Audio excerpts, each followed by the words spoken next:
Hello everybody, it's Monica from Totally About Houses, and today we're tackling a topic that every seller and agent eventually faces: how to handle lowball offers without losing the buyer. Let's be real.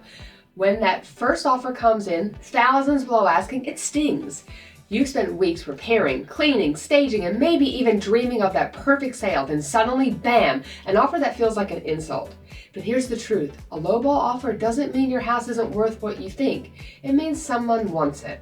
They're just starting the conversation in their comfort zone. So instead of reacting emotionally, let's walk through how to turn that lowball offer into a serious deal without burning bridges or scaring off buyers. Grab your coffee.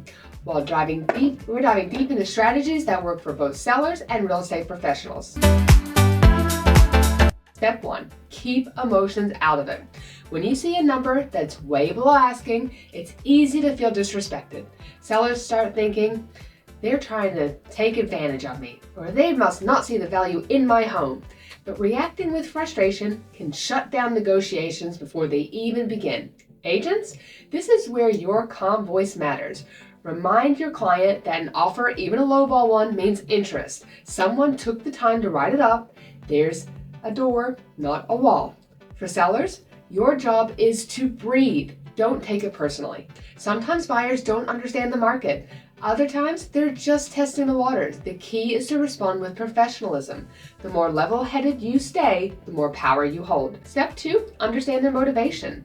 Next, ask yourself, why did a buyer come in this low? Maybe they fell in love with your house, but it stretches their budget. Maybe they believe it needs updates, or their agent based the price on outdated comps. Something is just strategy. Start, says low, see what happens. As an agent, call the buyer's agent. Ask questions like, you share your buyer's thought process?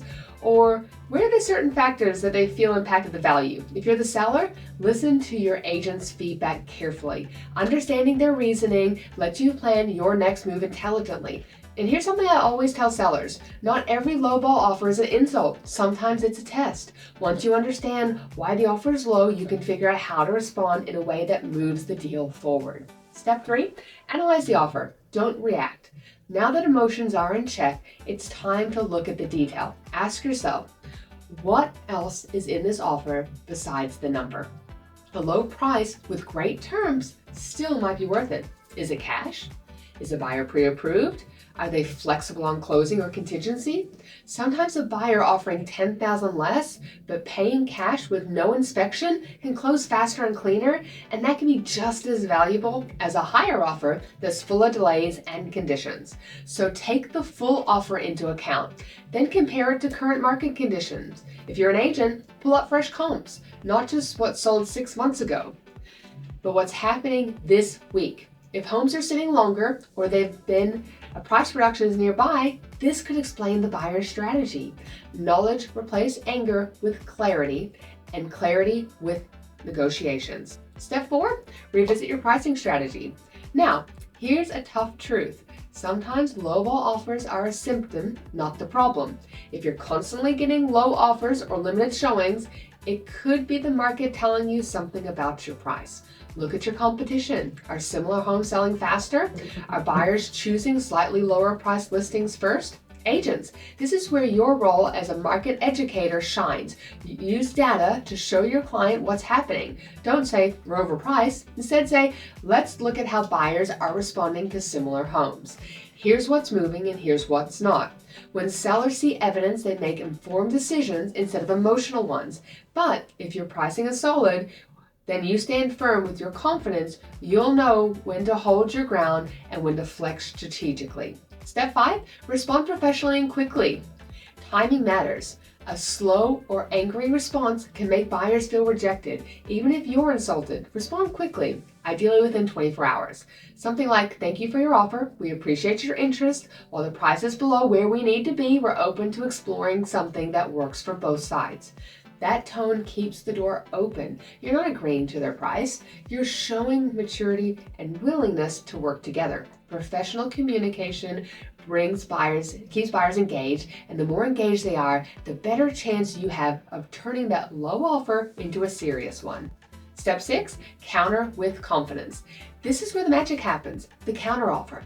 Don't slash your price immediately just to meet them halfway. Instead, think strategy, price, terms, and timeline. For example, if they offer $350,000 on a $400,000 listing, you can counter at $390,000. But also emphasize value, include recent upgrades, new appliances, or the home's location benefits. Agents, teach your clients that every counter sends a message. A strong, polite counter says, "We know our worth, but we're reasonable. We could also keep price from adjust terms, but make shorter closing date or include the washer and dryer." These small concessions feel like wins to buyers, even if the price barely moves. Negotiation isn't about giving in, it's about guiding both sides towards mutual comfort. Step 7, educate the guide and guide the buyers. Here's where your expertise comes in. Many buyers don't understand market value. They're reading online estimates or listening to a friend who knows real estate. This is your chance to educate respectfully. Agents, when you present a counter, include comparables. Show why your price makes sense. For example, similar homes with fewer upgrades sold for $395,000 to $405,000. So our counter at $390,000 is fair and supported by this data. This builds credibility, not confrontation. Buyers rarely walk away from logic. They walk away from ego battles. By showing professionalism, you create an environment where both sides trust the process, and trust closes deals. Step 8, keep communication open. Most deals die from silence, not disagreement. Even if your counter is rejected, keep the conversation going. Ask their agent, what price or term would make this work for your buyer? You'd be surprised how often buyers rethink their position after sleeping on it. Sellers, this is where patience pays off. Just because they say no today doesn't mean they're gone. Maybe another showing changes their mind. Maybe their agent convinces them this home truly fits their needs. The more professional and approachable you are, the more likely that the buyer returns. Step 9, know when to walk away. Sometimes the right answer is no. If the buyer refuses to budge and you're confident your pricing and marketing are strong, don't be afraid to step back. Rejecting gracefully keeps your reputation strong. You can say, "We appreciate your offer, but we're unable to accept it at this price point. Thank you for considering our home." Sometimes walking away is what motivates them to return with a better number. Confidence is magnetic, especially in real estate. Step 10, turn rejection into opportunity.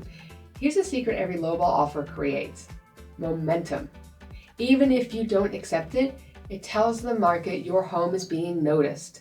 That can attract other buyers who might be waiting on the sidelines. Agents, use this moment and market it. Say, "Hey, we're receiving offers and open to negotiation." That phrase alone sparks interest and urgency. Suddenly, there's that one disappointing offer could trigger multiple new showings and even a bidding war. Step 11, know the market you're in. Market conditions matter. In a seller's market where inventory is low, you can hold your ground. In a buyer's market where inventory is high, you might need to be more flexible. Understanding your leverage makes decision-making easier. If homes are moving fast, don't jump at the first low offer. Patience is your friend. If homes are sitting, play the long game, but stay open to fair negotiations. Smart sellers adjust with the market, not against it. And step 12, practice professionalism. No matter what happens, respond with grace. Buyers talk, agents talk. Your reputation as a professional seller or agent follows you. A calm, courteous response, even to an outrageous offer, says volumes about your professionalism. And remember, sometimes a buyer who starts low ends up being your best deal after negotiation. I've seen $50,000 gaps close in a single day because both sides stayed respectful. So let's recap. Don't react emotionally. Find out what's behind the offer. Analyze, don't assume. Counter with strategy. Communicate clearly. Educate the other side, stay patient and professional, and remember, a lowball offer isn't a rejection, it's an invitation to negotiate. If you found this video helpful, give it a like, hit the subscribe, and share it with a friend or client who's navigating the same challenge. I'm Monica Dunlap, totally about houses, helping you make smart, confident moves in real estate. Thanks for watching, and I'll see you in the next one.